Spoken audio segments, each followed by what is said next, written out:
Video games. You either love them or hate them. Either way, video games have had a huge impact on the way people connect, learn, and play over the years.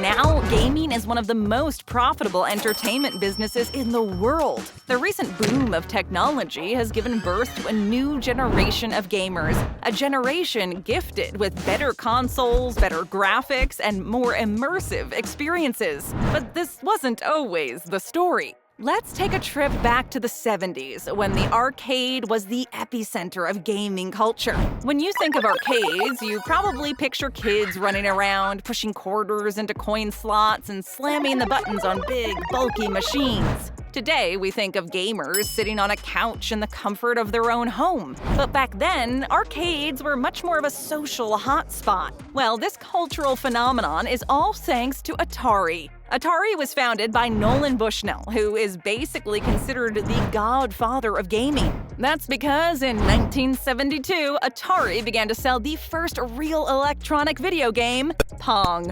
No, not that Pong. Move over, pinball. Pong was a huge success and turned the arcade into an overnight cash cow. Arcade operators quickly realized that video games were a better avenue than pinball machines. They were reliable, easy to repair, and took up a lot less space. This might sound like one big hassle in comparison to the video games of today. Nowadays, PlayStation and Xbox offer gamers one sleek, shiny box that holds everything you need. But back in the 70s, having video games in a big wooden box was something of a marvel. Arcade machines began popping up in shopping malls, bowling alleys, and even bars. The 1970s saw huge progress in the gaming world. Gunfight was released in 1975 using the world's first microprocessor. Gunfight was a revelation in the gaming world as the first example of a multiplayer human-to-human combat shooter. You've probably heard of Call of Duty, right? Well, think of Gunfight as the prototype of that genre. It debuted a whole new style of play, with one joystick used to control the player's movement and another for aiming. Gunfight's creator, Nishikado, went on to use a microprocessor in his next hit game, Space Invaders. Within 2 years of its release in 1978, Space Invaders had become the most popular game ever created.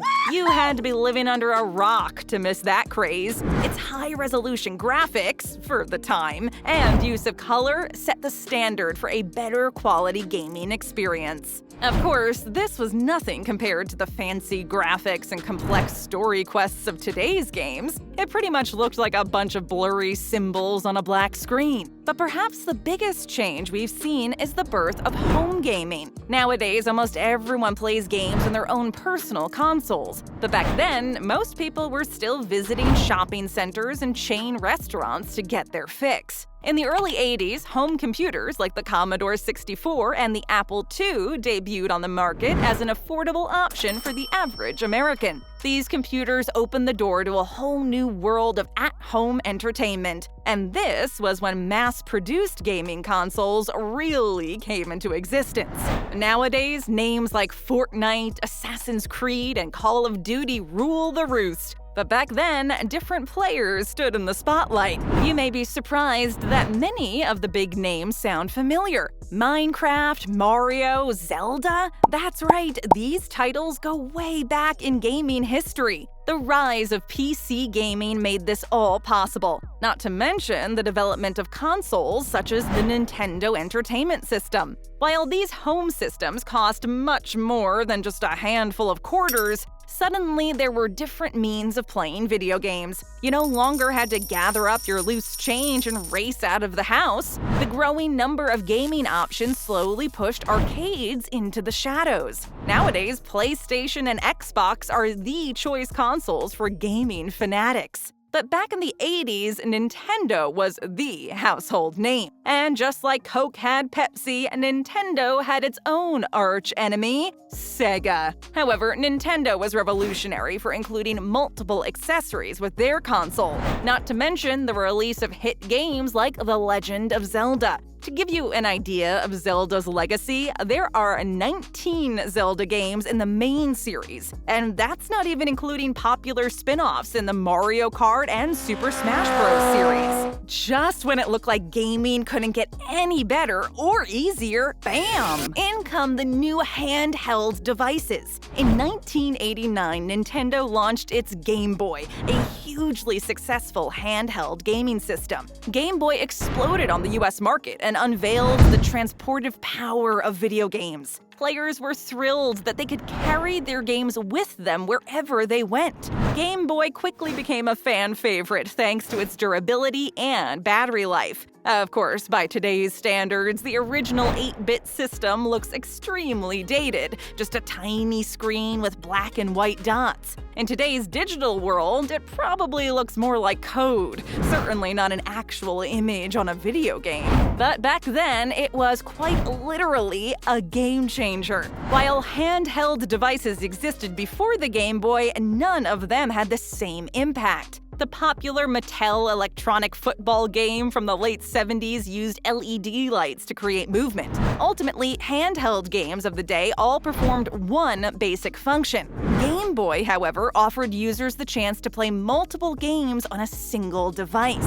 Its cartridge system allowed players to buy new games, slot them into the unit, and enter a whole new world. Today, of course, like the VCR, Game Boy is a relic of the past. Smartphones have taken the mobile gaming crown with better speed, graphics, and unlimited games on the App Store. The technological revolution has brought huge shifts in the gaming industry. The 21st century exploded with new and improved internet access and computer graphics. Nowadays, internet connection with lightning speed is considered a common luxury. At the same time, the shift toward mobile gaming has expanded the pool of players as more and more people turn to their smartphones for entertainment. Now, games like Angry Birds and Candy Crush attract all kinds of players. But back in the day, gamers were a more exclusive fan base. They discussed the latest consoles, hacks, and releases on niche forums.